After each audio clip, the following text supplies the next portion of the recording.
What if one of the most powerful brands in fashion didn't lose to its competitors, but to its own strategy? For decades, Nike wasn't just selling sneakers, it was shaping culture. And whether you really thought about it or not, it was shaping what you wore too.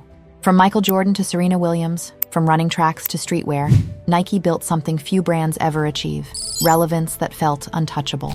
But somewhere along the way, that changed.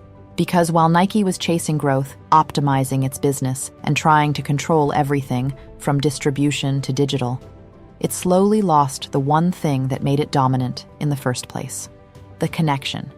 By 2024, sales were slipping. By 2025, the cracks were impossible to ignore. And now, Nike is cutting 1,400 jobs and trying to rebuild its strategy. In 2026, Nike isn't just trying to grow again, it's trying to fix what went wrong. So what actually happened? How does a brand this powerful just blow it? The story of Nike doesn't start with dominance. It starts with instinct. Long before the billion-dollar campaigns, before the global endorsements, before the swoosh meant anything at all, Nike was built on a very simple idea: understand what athletes actually need and move faster than everyone else. And at the time, that wasn't strategy. It was survival. In the late 1960s and early 70s, co-founder Phil Knight wasn't running a fashion empire. He was importing running shoes from Japan and selling them out of the trunk of his car at track meets. It wasn't glamorous, but it gave him something far more valuable: proximity. He wasn't guessing what people wanted. He was watching it happen in real time. That mindset carried into the brand's earliest breakthroughs. Working alongside coach Bill Bowerman, Nike began experimenting obsessively with performance: lighter materials, better grip, more comfort. The now famous waffle sole poured into a literal waffle iron wasn't just a clever story. It reflected how the brand thought: practical, fast, and slightly unconventional. And more importantly, it worked. But performance alone doesn't build a cultural force. What Nike understood early, and better than almost anyone else, was that products don't move culture. People do. And so instead of just selling shoes, Nike started aligning itself with individuals who represented something bigger. Not just talent, but attitude. Athletes who didn't just win, but changed how their sport looked and felt. You see it with Steve Prefontaine in the 1970s. Rebellious, outspoken, completely at odds with the polished image of traditional sports. You see it again in the 1980s, when Nike took a risk on a young Michael Jordan and built an entire narrative around him, not just as an athlete, but as a symbol. That shift changed everything. Because at that point, Nike wasn't just part of sport. It was shaping how sport looked, how it was marketed, and how it translated into everyday life. And if you think about it, that's where the brand really started to separate itself. By the 1990s and early 2000s, that formula had scaled globally. From Tiger Woods to Serena Williams, from football icons to Olympic champions, Nike built a network of influence that no competitor could match. It didn't just sponsor athletes, it built identities around them, and in doing so, gave people something to buy into beyond the product. At its core, Nike had become something far more powerful than a sportswear brand. It was a tastemaker. And for a long time, that position felt almost impossible to lose. Which, in hindsight, is usually when brands start making their biggest mistakes. By the 2010s, Nike wasn't just leading the industry, it was setting the pace for how the entire business of sportswear worked. And from the outside, it looked like the brand could do no wrong. But internally, the focus was starting to shift. Because once you reach that level of scale, the question isn't just how to stay relevant, it's how to keep growing. And for Nike, the answer seemed obvious: take more control. That shift became clear in 2017, when CEO Mark Parker officially launched what Nike called the Consumer Direct Offense, a focused push to sell direct, reduce wholesale dependency, and own the customer relationship end-to-end. And at first it worked. Digital sales surged, especially during the pandemic, when consumers were forced online and Nike was already ahead of the curve. The apps, the drops, the controlled releases, it all reinforced the sense that Nike wasn't just a brand you bought, but one you interacted with. From a business perspective, it looked like a smart evolution. But that's where things start to get more complicated. because Nike wasn't just changing how it sold products, it was changing how people discovered them in the first place. And that distinction is easy to miss until it starts to show up in the results. At the same time, leadership began to reflect a different kind of thinking. In 2020, the company brought in John Donahoe as CEO, a tech-focused executive with a background in companies like eBay. His mandate was to double down on the DTC path Parker had already set and push it further than it had ever gone. Again, on paper, it made sense, but Nike had never really been a technology company. Its strength had always been something harder to quantify: instinct, timing, and an ability to understand culture before it fully formed. And that's not something you can easily systemize. Still, the strategy pushed forward. Wholesale partners were reduced. Long-standing retail relationships were cut back. The focus shifted toward apps, platforms, and direct engagement. And if you were looking at the numbers at the time, you might have thought it was working. But underneath that growth, something more subtle was starting to change. Because while Nike was getting closer to the transaction, it was slowly moving further away from the environment that had made the brand powerful in the first place. And that difference wouldn't become obvious immediately. But once it did, it was hard to ignore. The problem didn't show up all at once. It showed up in places Nike had quietly stepped away from. Walk into a specialty running store in the early 2020s, and the shift was already there. The conversations had changed. The recommendations had changed. And if you were actually looking for performance, not just a logo, Nike wasn't the automatic answer anymore. That didn't happen because Nike suddenly became irrelevant. It happened because it removed itself from the environments where credibility is built in the first place. By pulling back from wholesale and cutting ties with key retail partners, Nike didn't just change how it sold products.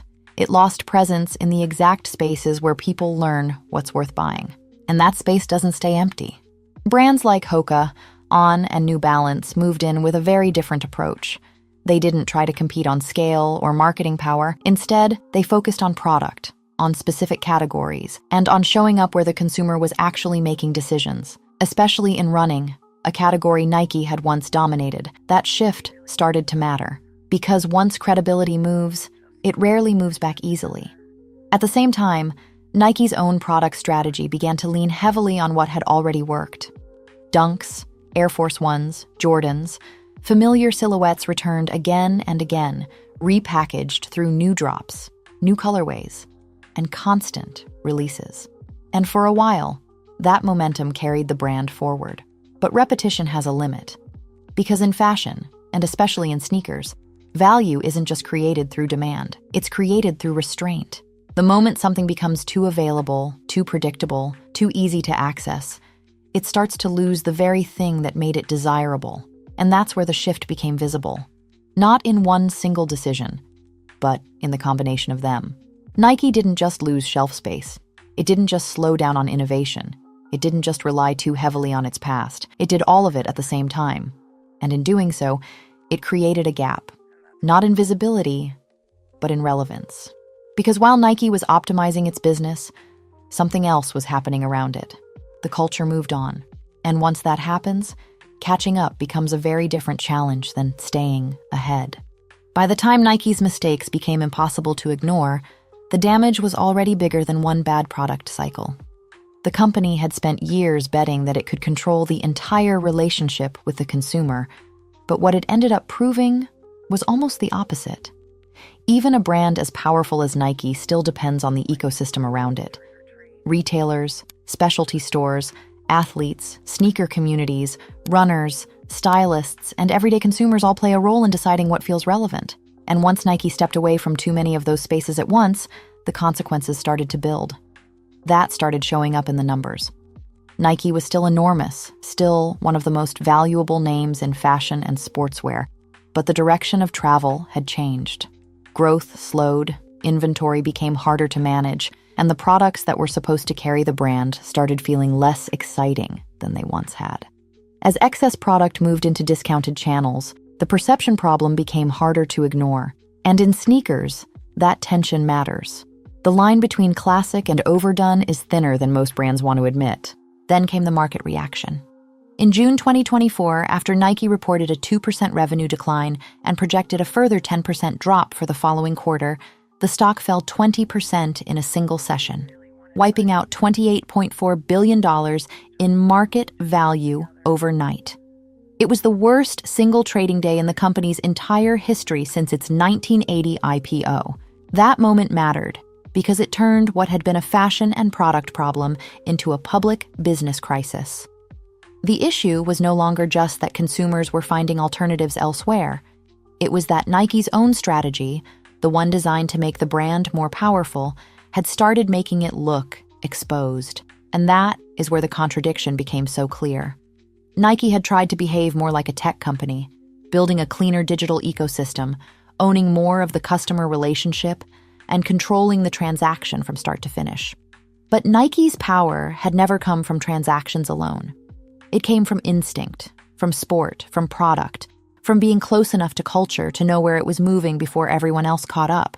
When that instinct weakened, the scale that once made Nike untouchable started to make it look heavy. Inside the company, the correction began. John Donahoe's era came to an end, and Elliott Hill, a 32-year Nike veteran who came out of retirement, was brought back to lead the turnaround. That change said a lot without needing to say much at all. Nike wasn't looking for another outside transformation story.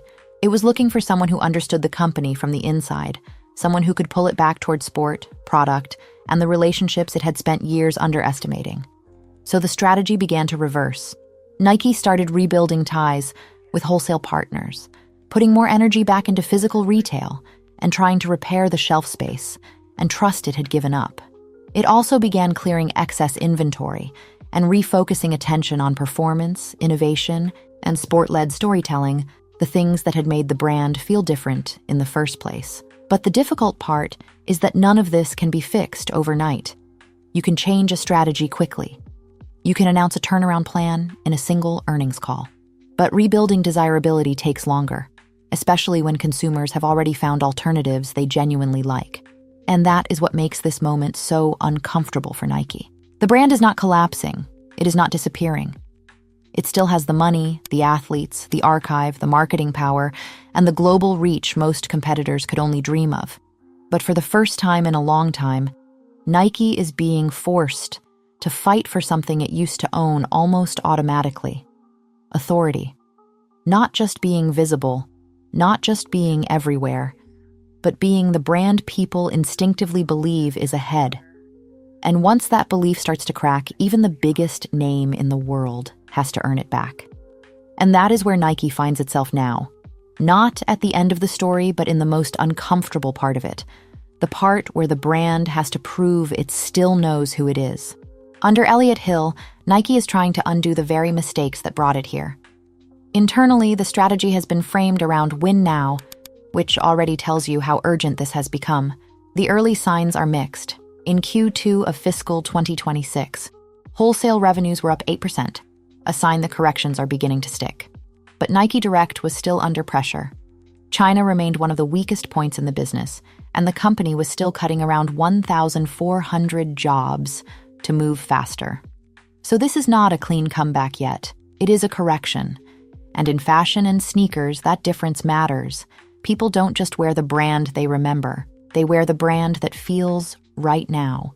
So, I'm curious, do you still see Nike as the brand leading the future of sneakers and sportswear, or has it become a giant trying to remember what made it special? Thank you so much for watching, and I'll see you in the next one.